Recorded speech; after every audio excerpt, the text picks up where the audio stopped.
Jadi kalau minggu lalu berbicara tentang ambasador.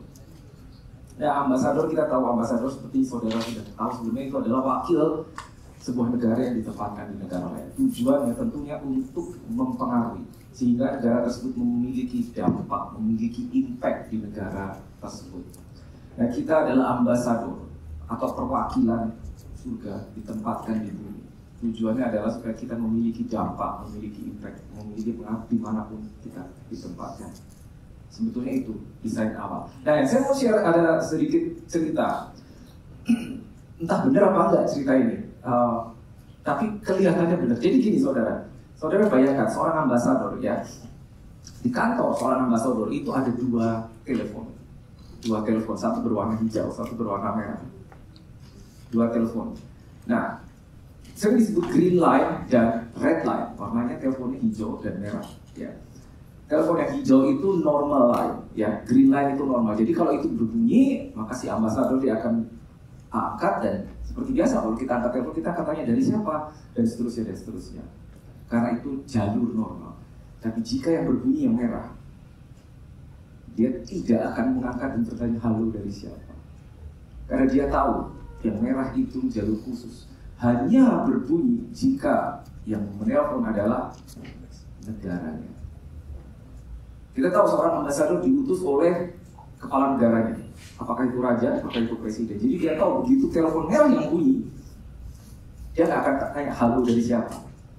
Dia sudah tahu siapa yang ada di seberang. Gitu. Nah sekali lagi ini menarik.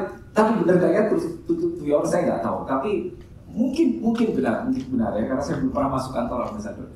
Tapi kenapa saya share something begini saudara? Sebetulnya di dalam hidup kita ada green line dan ada red line. Tapi pertanyaannya, yang mana yang sering kita angkat? Green line tentunya setiap hari berbunyi toh. Ini green line saya ini. Ya. Nah red line, jangan-jangan itu bunyi tapi nggak kita angkat. Itu dia. Nah karena pada saat red line itu bunyi, ya itu tidak pernah kabar yang tidak penting. Karena itu selalu dari markas besar dari negara. Tiap hari red line kita bunyi. Mungkin kita nggak angkat saudara. Sehingga kita miss informasi dari negara kita, dari saudara. Nah itu dia. Nah, jadi nanti pulang dari sini perhatikan baik-baik. Pada saat red line saudara, di telepon warna merah saudara bunyi, angkat. Jangan dibiarkan. Karena mungkin pada saat hari ini bunyi dan besok bunyi, itu isinya tidak sama. Tidak sama. Grace kita hidup dari kasih karunia hari demi hari dan tidak pernah sama hari ini untuk besok, tidak sama. Kita tidak hidup dari favor yang kemarin. Every day selalu baru. Dan kita butuh itu. Hanya seringkali kita nggak sadar kalau kita butuh. Ya itu saudara. Nah, materi believers authority. Nah sekali lagi selalu ada pertanyaan mengapa kita harus belajar tentang otoritas? Ya. Tapi sebelumnya kita harus tahu apa sih yang dimaksud otoritas itu. Ya, itu udah masih ingat. Authority is a legal right to operate power. To operate power. Ya. Udah sebulan 2 bulan lebih mungkin saudara ditanda kutip dijejali kuasa dan otoritas. Ini akhir zaman dan banyak orang kehilangan itu. Padahal ini desain awal Tuhan menciptakan kita untuk beroperasi dengan kuasa dan otoritas. Ya, ayat yang selalu kita buka setiap minggu ya selama 2 bulan terakhir adalah Kejadian 1 ayat 26. Kejadian 1:26 itu yang menunjukkan untuk apa kita diciptakan. Karena di situ ada line yang berbunyi let them have dominion. Kita diciptakan untuk memiliki dominion, kuasa gitu. Ya, kalau kita hubungkan dengan kehidupan kita sehari-hari, banyak orang yang akan bertanya, nggak ada urusannya sama saya. Pekerjaan saya tidak ada urusan dengan ini. Saya hanya karyawan biasa, mungkin seperti itu, atau bahkan saya hanya ibu rumah tangga atau apa, saya tidak tahu. Tapi pada saat Tuhan menciptakan saudara dan di dalam saudara diberi DNA seperti ini, dia tidak random. Pasti ada maksudnya. Mungkin kita pikir saya tidak perlu ini sekarang. Mungkin bukan tidak perlu, tapi belum. Mungkin bukan tidak perlu, tapi mungkin orang yang di belakangmu yang perlu, atau keluargamu, anggota keluargamu yang perlu. Dan kebetulan ini yang DNA, kuasa dan otoritasnya ada di dalam kita. Ya, jadi kita mesti punya pikiran seperti itu, saudara. Sehingga kita tidak berpikir untuk diri kita sendiri. Yang penting saya ke gereja setiap minggu, yang penting saya selamat. Bagaimana dengan kiri kanan kita? Apakah saudara masih ada saudara-saudara, famili saudara yang perlu kau bantu? Karena yang kenal Tuhan adalah engkau, bukan mereka. Ya, perlu ini kah? Perlu, saudara. Menjadi saksi perlu ini kah? Perlu. Ya. Tanpa Roh Kudus kita tahu kita tidak akan jadi orang Kristen, betul kan? Karena yang membuat kita menjadi Kristen adalah di dalamnya Holy Spirit. Dan luar biasa Alkitab mengingatkan kita, pada saat Roh Kudus diberikan, you shall receive power. Kisah 1 ayat 8, you shall receive power. Bukan you shall receive favor, bukan. You shall receive blessing, bukan. Ternyata you shall receive power.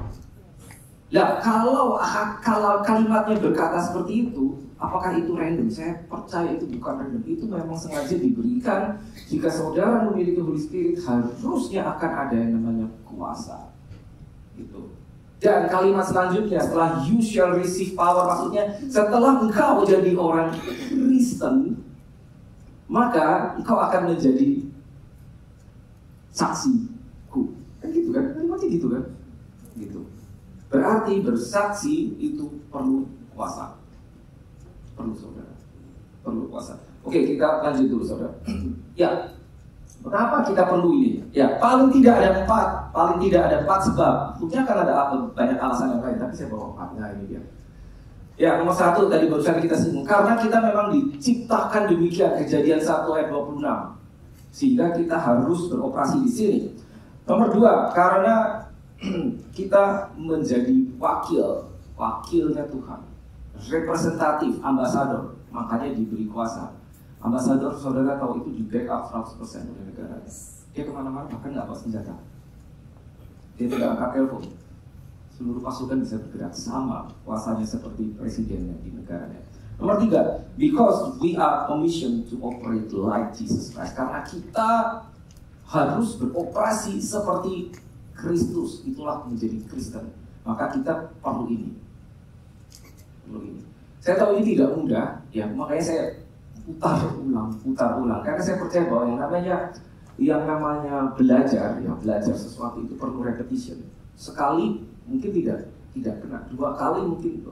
Tapi apabila kita mengulang terus, lama-lama itu menjadi habit kita, lama-lama itu menjadi second nature kita, dan kita tahu, oke, saya punya ini.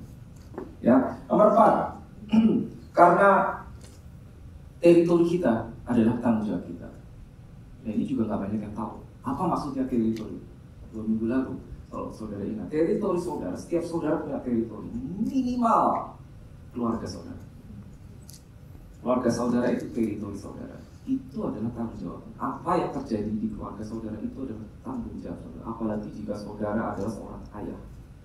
Apa yang terjadi pada seorang ayah, suka nggak suka, seluruh keluarga akan terpengaruh. Pasti. Maka jika seorang ayah jatuh, keluarganya pasti ikut jatuh. Itulah sebabnya ayah ini diincar oleh iblis. Karena dia tahu, kepalanya jatuh, bawahnya habis. Itu menjelaskan mengapa seorang Adam pertama jatuh, maka seluruh kemanusiaan jatuh dalam dosa. Ya, nangkap saudara. Ya, nah tapi ada pertanyaan lanjutannya. Mengapa banyak orang tidak beroperasi di dalam otoritas? Ya, saudara harusnya tahu ya, otoritas tidak persis sama dengan kuasa. Hari ini kita fokus ke dalam otoritas. Tidak semua orang beroperasi di sini. Jawabannya, karena nggak paham, lack of understanding atau revelation. Ya, begini saudara. Kekristenan kita itu tidak jalan di tempat. Saudara misalkan jadi Kristen berapa lama? 20 tahun kah? 30 tahun kah? Akan selalu bisa diukur sejauh mana kedewasaan kita. Ya, sama seperti seorang anak masih kecil, dia mungkin masih belajar jalan, suatu saat dia bisa berdiri, bisa lari, bisa jalan. Bisa diukur kalau ke tingkat kedewasaan. Kekristenan kita bisa diukur. Dari apa mengukurnya? Seperti kita tahu berulang-ulang, seberapa mirip kita dengan Yesus, seberapa paham kita dengan firman Tuhan. Ya, termasuk yang satu ini. Nah, authority itu hanya bisa dihandle orang dewasa, tidak bisa anak-anak. Jadi kalau kekristenan kita masih kanak-kanak, kita tidak bisa menghandle authority. Tidak bisa. Nggak bisa, saudara. Suka, nggak suka, mau, nggak mau, tidak bisa. Saudara bayangkan, saudara punya anak kecil di bawah umur. Apakah saudara akan memberikan mobil kepada anak saudara? Meskipun saudara punya banyak mobil, tentu tidak. Kenapa? Bukannya nggak mau, tapi karena dia belum bisa menghandle tanggung jawab tersebut. Betul kan? Ya kan? Seperti itu. Jangankan mobil, mungkin pembelian lain yang lebih kecil skalanya, ya. Atau spend money, ya, anak kecil kasih pegang, saudara berikan debit card saudara kepada anak saudara yang 5 tahun. Saya rasa tidak kan? Karena dia belum bisa menghandle tanggung jawab itu. Dia belum tahu itu untuk apa. Dia belum tahu perlunya itu untuk apa. Nah, kekristenan kita kalau masih kecil, kita hanya mikir I, me, myself. That's it. Orang lain nggak penting. Yang penting saya punya tiket ke surga, saya jadi orang Kristen. Selamat. Itu kekristenan kanak-kanak. Seperti itu. Sehingga pada saat kita datang kepada Tuhan, perhatikan isi doa kita apa. Itu akan bisa dilihat kekristenan kita sebetulnya sampai mana. Kita berdoa Bapa kami, saya katakan itu sebetulnya advance. Karena di dalam doa tersebut adalah jadilah kehendakmu. Tapi kalau kita jujur, mari kita jujur. Seringkali kita datang, kita membawa kehendakku. Benar kan? Sekali lagi itu bukan satu yang salah, tapi itu bisa menjadi salah satu ukuran, bukan satu-satunya, salah satu ukuran seberapa dewasanya kita.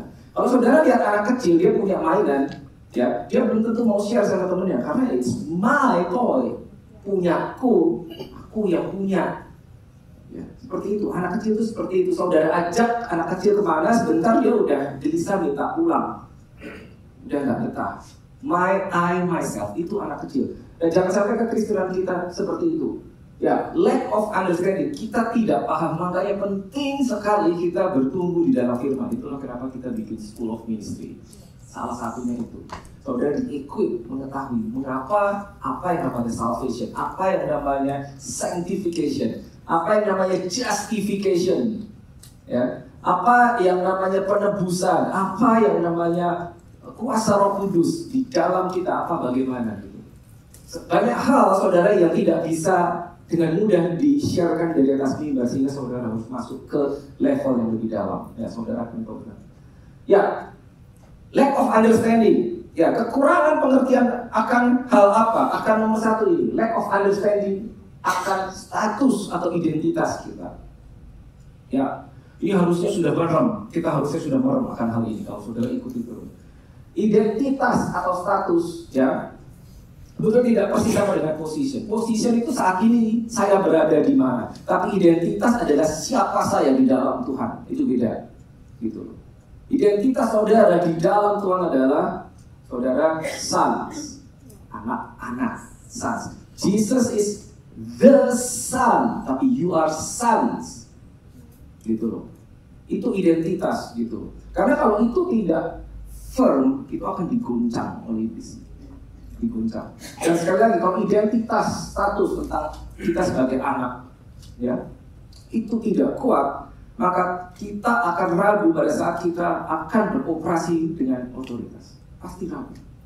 Pasti ragu. Ya, saya bisa kasih contoh nanti. Oke, lanjut dulu ya.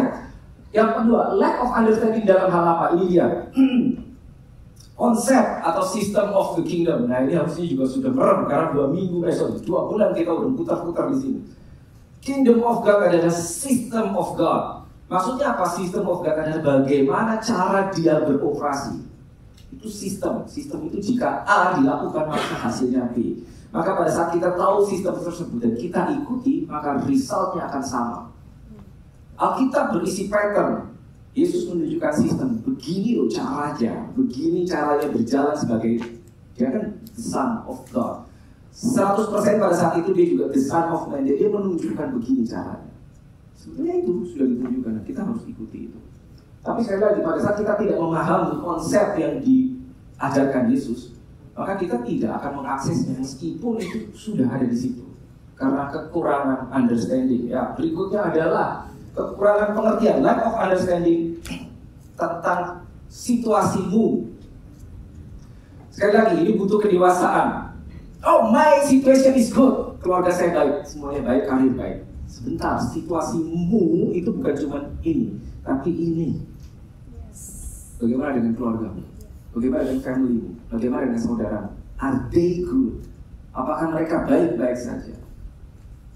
Itu dia. Bagaimana dengan sekolahmu? Apakah mereka baik-baik saja? Bagaimana dengan kantormu? Apakah mereka baik-baik saja? Itu situasi saudara itu. Ya, saudara kalau pada saat saudara berjumpa dengan orang siapapun itu bisa jadi bukan kebetulan. Bisa jadi memang kau diperjumpakan karena dia butuh Kristus. Kristusnya ada di dalammu.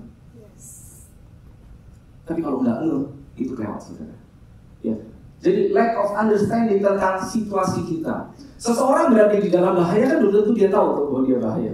Jangan kan gitu, orang sakit aja dia belum tentu tahu bahwa dia sedang sakit, betul kan? Jadi ini penting sekali, ya. Ini penting sekali. Ya, satu lagi adalah lack of understanding di bidang ini. The need of your territory ini. Teritori saudara membutuhkan apa? Sekali lagi, teritori itu paling kecil adalah keluarga. Bisa sekolah, bisa kantor, bisa suburb saudara, bisa kota di mana saudara berada. Kalau kita konteksnya sebagai gereja, kita ditempatkan di Sydney, ini teritori kita. Kota ini tanggung jawab kita saudara. Yes, betul. Kalau saudara ditempatkan di dalam keluarga saudara itu your territory, tanggung jawab saudara. Kalau kita tidak ambil otoritas atas teritori kita, maka akan ada pihak lain yang tanda kutip nyelonong, tidak kelihatan, tapi dia mengambil sesuatu. Ingat, pencuri datang untuk mencuri, membunuh, membinasakan. Ya, dia tidak akan ketuk pintu, dia akan nyelonong. Oke, lanjut dulu saudara. Ya. Nah ini bagaimana caranya? How to operate in authority. Ya, nanti habis ini saya akan bahas apa rintangan. How to operate in authority. Ini penting nomor satu. Untuk kita beroperasi dengan otoritas, kita harus ada di bawah otoritas. Harus, tidak bisa enggak. Ya, ada ayatnya. Matius 8 ayat 9 ini cerita, saudara ingat cerita tentang seorang Romawi datang kepada Yesus yang datang kepada Yesus karena hambanya sakit. Dia minta tolong karena hambanya sakit. Ya ini ceritanya. Terus Yesus bilang, aku datang. Ya, dia nggak minta Yesus datang, aku datang. Terus dia bilang, oh nggak usah datang. Cukup katakan satu katanya. Ingat ya, itu ya. Nah ini, for I also, one single word also. Ini mungkin nggak dijumpai di bahasa Inggris. I also am a man under authority. Jadi orang tersebut berarti tahu ini Yesus. Ini orang punya otoritas, gitu. Makanya dia menggunakan kata also, berarti aku juga orang punya otoritas. Karena di bawahku ada bawahan, di atasku ada atasan. Maka ada kata also, ya. Aku juga adalah orang di bawah otoritas. Ada bawahku ada soldiers, ya. Pada saat aku berkata pergi, maka dia pergi. Nah ini menunjukkan apa? Untuk beroperasi di dalam otoritas kita harus under otoritas. What is that? Kita minggu lalu dijelaskan kita representatif, kita ambasador surga. Dan itu otoritas kita yang itu di atas. Sehingga kita bisa operate under otoritas dan menerapkan otoritas. Jadi kita nggak bisa berdiri sendiri saudara. Kalau kita under authority baru kita bisa operate authority. Berikutnya adalah nih, keep connected. Selalu terhubung dengan surga. Kenapa? Tadi saya singgung ya. Orang ambasador itu juga begitu. 100% di backup oleh negaranya. Ditunjukkan oleh Yesus. Saya ulang cerita saudara pasti masih ingat. Di depan Pontius Pilatus diancam oleh Pontius Pilatus. Dibilang, tak tahukah kamu aku punya kuasa untuk melepaskan kau atau mengalihkan? Yesus bilang, enggak. Kau nggak punya kuasa apapun kalau tidak diberikan dari tempat tinggi. Dia tahu, dia connected. Dia tahu dia bisa exercise authority. Seperti itu, connected pada surga. Ayatnya amazing, ya, Matthew 16:19. Saudara ingat ayat ini? Ya, saat Yesus bertanya kepada muridnya, menurut mereka siapa aku ini? Jawabannya macam-macam. Menurut mereka dia bilang kau ini Elia, dia bilang kau ini Yesaya dan salah satu dari para nabi. Lalu diganti pertanyaan, kalau menurut kamu aku ini siapa? Dia nanya directly kepada murid-murid itu. Jadi dia mau tahu, kamu kenal aku nggak? Menurutmu aku ini siapa? Lalu Petrus jawab, you are the Christ. Engkau adalah Mesias, anak Allah yang mati. Sehabis itu baru kalimat ini, I will give you the keys of the kingdom of heaven. Keys, bukan key. And whatever you bind on earth will be bound in heaven. Apapun yang kau ikat di bumi akan terikat di surga. Apapun yang kau lepas di bumi akan terlepas di surga. Itu otoritas, itu wewenang. Wewenang, diberikan. Apapun yang kau ikat di bumi, apapun. Tapi ikat mengikat itu di bumi dulu, bukan di surga dulu kan itu. Bound on earth. Dan bagaimana kita melakukan sesuatu di bumi, surga bisa ikut. Itu menunjukkan apa kalimat itu? Berarti surga setuju dengan ini. Terlalu besarkah? Tidak, ini ditulis. Surga setuju dengan saudara. Kalau saudara tahu posisi saudara sebagai perwakilan surga, maka apapun yang kau katakan, surga setuju. Bayangkan ini. Ini tersembunyi. Ini udah berapa ratus tahun ada ditulis tuh. Tapi tidak semua kita paham ini. Jadi kita harus melakukan sesuatu di sini, maka surga setuju. Itu. Ya, selanjutnya. Mengetahui bagaimana melepaskan iman. How to release your faith. Ya, seperti kita tahu, segala sesuatu berdasarkan iman. Segala sesuatu, kekristenan kita berdasarkan iman. Semua, karena Yesus keakhirnya. Ya. Kita percaya Tuhan, kita percaya kita based on faith semuanya. Karena apa yang kita percaya tidak terlihat. Dan kita harus tahu bagaimana beroperasi dengan iman. Ada yang menarik di Efesus 6 ayat 16. Ya, ini bahasa Inggris, sekali lagi bahasa Indonesia tidak dijumpai. Above all, di atas segalanya. Above all berarti kalimat ini penekanan yang luar biasa. Di atas segalanya, taking the shield of faith. Ambillah perisai iman, karena dengan perisai itu kamu bisa memadamkan segala panah api musuh. Di atas segalanya, ambil iman, perisai. Iman itu perisai. Ya. Jangan sampai kita kedapatan tidak punya perisai.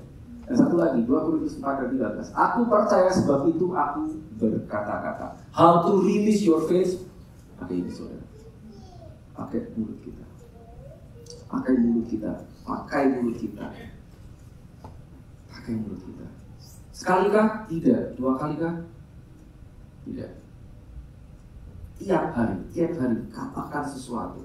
Itu cara melepaskan iman, saudara. Apa yang kau percaya katakan. Firman apa yang ada di kepala kita, lepaskan. Seperti itu. Oke, nextnya adalah setuju, mengetahui, memahami dan setuju dengan firman. Apapun yang tertulis di Alkitab, saudara setuju. Aduh, gak cocok Tuhan sama keadaan saya. Jadi kita tidak mencocokkan Alkitab dengan pengalaman kita, tidak mencocokkan firman Tuhan dengan knowledge kita. Yang saya tahu nggak kayak gini. Yang benar yang mana? Yang itu yang saudara baca, betul.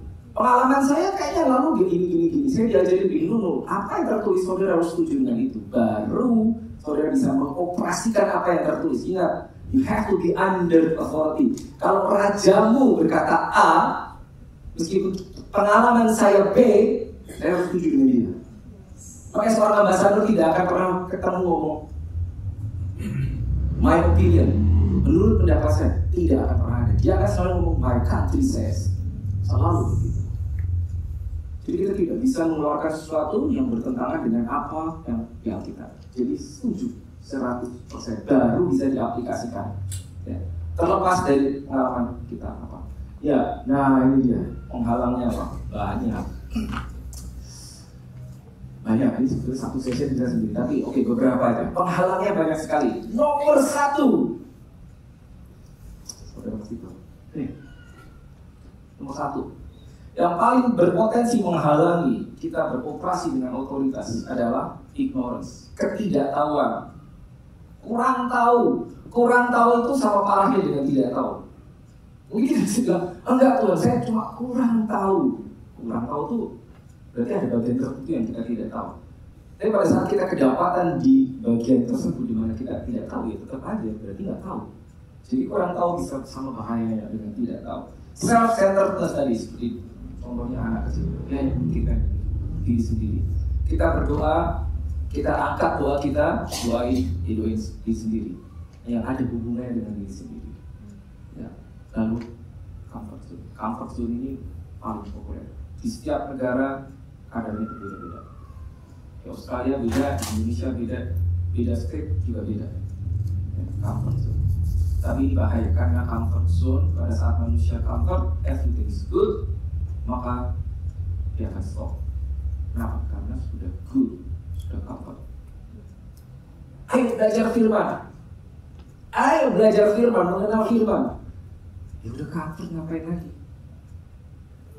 Mindset kita akan berpikir, saya belum perlu sekarang. Bukannya nggak perlu, belum perlu. Tapi ingat saudara, mungkin yang perlu family saudara, mungkin yang perlu anggota keluarga, bukan kau. Tapi mereka tidak di sini, mereka bisa belajar dari kita. Jadi pada saat ada kesempatan saudara belajar firman, itu bukan kebetulan saudara. Putaran berikutnya bisa jadi itu nggak ada lagi. Karena kita nggak tahu besok kita ketemu siapa. Orang perlu dari kita, gitu. Tapi pada saat dia perlu, kita nggak punya firman-Nya, kita nggak punya iman-Nya, kita nggak punya otoritasnya. Hanya karena sekian waktu lalu ditanya, saya belum perlu sekarang. Jangan demikian. Ubah, mindset kita berubah. Ready, terus siap. Jangan sampai suatu hari kita berkata, seandainya saja saya tahu. Itu telat, itu kelewat. Jadi suatu saat kita akan berkata, untung saya tahu, bukan seandainya saya tahu. Karena saya siap, saya udah belajar something. Ya, jadi bukan seandainya, tapi untung saya tahu. Ya, ini nomor satu. Yang kedua adalah keras hati atau bebal. Ya, mungkin bahasa Inggrisnya stupidity. Ya. Saya nggak bisa menemukan yang lebih pas gitu katanya. Keras hati. Maksudnya keras hati itu apa? Maksudnya dikasih tahu, dikasih tahu something, udah tahu, tapi masih melakukan yang itu. Dikasih tahu sesuatu yang benar, ini yang benar A, benar A. Dalam segala hal lakukan A, yang benar adalah A. Tapi besok lusa orang tersebut melakukan B. Bukan kalau nggak tahu beda ya, memang belum tahu. Tapi udah pernah dikasih tahu, sudah pernah mendengar. Tapi dia tidak melakukan apa yang diberitahu. Itu namanya bebal. Beda kalau dengan orang yang tidak tahu. Orang tidak tahu memang tidak tahu. Itu ya harus diberitahu. Tapi ada jenis orang yang sudah diberitahu, tapi masih melakukan yang keliru. Nah itu yang dimaksud keras hati atau bebal. Entah secara sengaja, entah tidak sengaja, kita nggak tahu. Tapi ada jenis-jenis seperti ini ada. Jenis-jenis seperti ini ada. Ya. Oke, lanjutnya adalah impurity. Ini penting banget, saudara. Impurity. Di hadapan Tuhan. Saudara tahu kan? God is holy God. Dia itu kudus. Segala sesuatu yang kudus hanya bisa berkoneksi dengan yang kudus. Betul? Makanya kita lahir baru, kita diberi Roh Kudus karena kita dikuduskan sehingga status kita menjadi orang kudus. Sehingga kita bisa berkoneksi langsung dengan Yang Maha Kudus. Ya, kita dikuduskan, diberi Roh Kudus sehingga kita bisa berkoneksi dengan Yang Maha Kudus. Ya. Tapi ini bahaya. Impurity. Nah, begini saudara tahu setiap kali kita berdoa, kita selalu menutup doa kita dengan dalam nama Yesus. Itu seperti seal, otoritas. Seperti otoritas, kita membawa nama orang yang punya otoritas tinggi, yang kita tahu dia di atas segalanya. Karena kita berkata segala sesuatu telah ditaklukkan di bawah nama. Everything, you name it. On earth, under the earth. Di bawah nama tersebut, nama Yesus. Okay. Sehingga pada saat kita pakai in the name of Jesus, kita tahu itu namanya enforcing authority. Dalam nama Yesus, ya, itu seal. Karena kita tahu apapun harus tunduk dengan nama itu. Oke, tapi yang ada apa enggak? Nomor 2, seringkali itu cuma keluar dari mulut dalam nama Yesus, dalam nama Yesus. Di sini nggak nyampe, karena udah keseringan.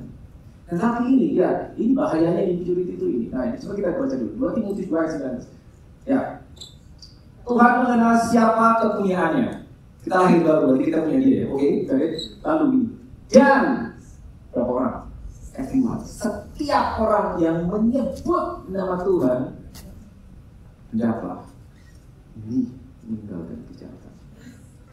Pada saat kita berdoa menggunakan dalam nama Yesus, berarti kita harus meninggalkan kejahatan. Maksudnya adalah kita tidak boleh sedang dalam keadaan jahat atau melakukan sesuatu yang melanggar firman Tuhan sekecil apapun.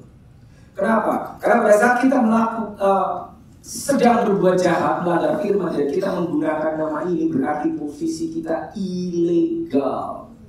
Jangan kaget kalau nama itu seakan-akan tiba-tiba tidak berkuasa. Lalu kita bertanya, kenapa saya sudah berdoa dalam nama Yesus, tapi tidak terjadi sesuatu? Saya sudah berdoa dalam nama Yesus sekali, 2 kali, berkali-kali, tapi kok gak ada hasilnya? Ya kita cek dulu, apakah kita sedang berada di sisi gelap dan kita menggunakan nama dari sisi terang? Gak bisa, itu ilegal. Tidak bisa. Ini penting banget, saudara, penting banget. Ini bukan legalisme, bukan legalisme. Under the grace kita dikuduskan menjadi kudus karena diberi Roh Kudus. Tetapi perbuatan kita tetap bisa jahat, karena kita masih punya kehendak bebas. Ya, nah, jadi ini penting banget. Ya, kalau kita berhenti saat ini, kita berhenti dan cek dalam hidup saya ada nggak ya? Saya lagi adakah dalam hidup saya sampai saat ini, hari ini, jam sekian, yang saya melanggar firman, bagian apa ya? Kalau kita cek, mungkin ketemu 1, mungkin ketemu 2, mungkin ketemu 3. Nah, kalau ketemu, berarti kita udah tahu dong. Itu harus dibuang. Stop, saudara. Jangan dilanjut. Tidak bisa seperti itu. Ya, nextnya adalah ini. Dualisme. Ya. Tadi ada satu bagian yang berkata know how to release your faith, melepaskan iman, berkooperasi dengan iman pakai mulut kok. Dan the problem is mulut ini, kalau kita baca di Yakobus 3 ini bahaya banget. Sampai dibilang manusia tidak bisa mengendalikan lidah. Kenapa? Bahaya. Pernahkah saudara berada dalam kondisi bahwa saudara lagi ngomong sesuatu, terus kelepasan ngomong something, terus detik berikutnya, aduh, aku harusnya nggak ngomong gitu, tapi udah terlanjur. Pernah kan? Udah terlanjur keluar dari mulut itu. Ini, terus in the split second, ya aduh, udah terlanjur. Harusnya nggak gitu kan? Tapi udah keluar. Atau bercanda. Nah, bercanda is dangerous. Bercanda itu dangerous. Bener, serius itu dia harus dangerous. Saudara boleh cari, Markus, Lukas, Yohanes. Kamu pernah Yesus bercanda? Gak ada dong. Gak ada kan? Kenapa? Karena pada saat kita bercanda, kita harus mengeluarkan statement dari mulut kita yang tidak kita maksudkan. Betul kan? So, kita cuma bercanda doang, tapi keluar dari mulut. Padahal ayatnya bilang apa? Ya, dari mulut yang satu keluar berkat dan kutuk. Hal ini saudaraku tidak boleh demikian terjadi. Adakah sumber memancarkan air tawar dan air pahit dari mata air yang sama? Kalau kita stop dan cek, ini keluar dari mulut kita apa? Berkat doang atau kadang-kadang kutuk juga. Sesuatu yang berkonten glory, apapun yang dari firman Tuhan itu ada kontennya glory. My goodness, this is amazing. But it's not a teaching. Ada sesuatu glory, mengandung glory firman Tuhan. Karena firman itu adalah Tuhan sendiri. Dan itu kalau kita pakai mengeluarkan sesuatu yang berkonten glory, lalu menit atau detik berikutnya kita pakai mulut yang sama untuk mengeluarkan segala sesuatu apapun yang berkonten gelap. Apa itu? Tidak boleh demikian terjadi. Tidak boleh. Ini harus satu. Kalau kita mau lihat firman Tuhan terjadi, kita mau berkooperasi dengan otoritas, ini harus difilter saudara. Filter. Nah, bukan cuma filter apa yang keluar, tapi juga filter apa yang masuk. Karena yang masuk adalah hasil mulutnya orang, betul kan? Kita mendengar kalimatnya orang masuk lewat kita. Nah, jadi bukan cuma yang keluar, tapi juga yang masuk. Ya, firman Tuhan berkata, hidup mati dikuasai lidah, barang siapa suka menggunakannya akan makan. Tuhannya, ya. Oke, lanjutnya adalah tadi duality, dualism, lalu nahi, under the wrong system. Nah ini agak sulit ini. Coba kita lihat. Roma 6 ayat 16. Sekali lagi saya bahasa Inggris ya. Do you not know that to whom you present yourself slaves to obey, you are that one slave whom you obey. Whether of sin leading to death or obedience leading to righteousness. Bingung tuh? Saya nggak tahu di bahasa Indonesia, tapi begini saudara. Pada saat kita masuk ke dalam sistem dunia, nah ini ada yang akan protes. Karena orang bilang, kita masih hidup di dunia. Oh yes, betul, kita masih hidup di dunia. Tapi firman Tuhan bilang apa? Persahabatan dengan dunia adalah permusuhan dengan Allah. Straightforward. Persahabatan dengan dunia adalah permusuhan dengan Allah. Istimewa. Berarti kita pada saat ikut sistem dunia, tanpa kita sadar, kita setuju dengan kerajaan ini, dunia. Kita tahu dunia itu dikuasai oleh gelap.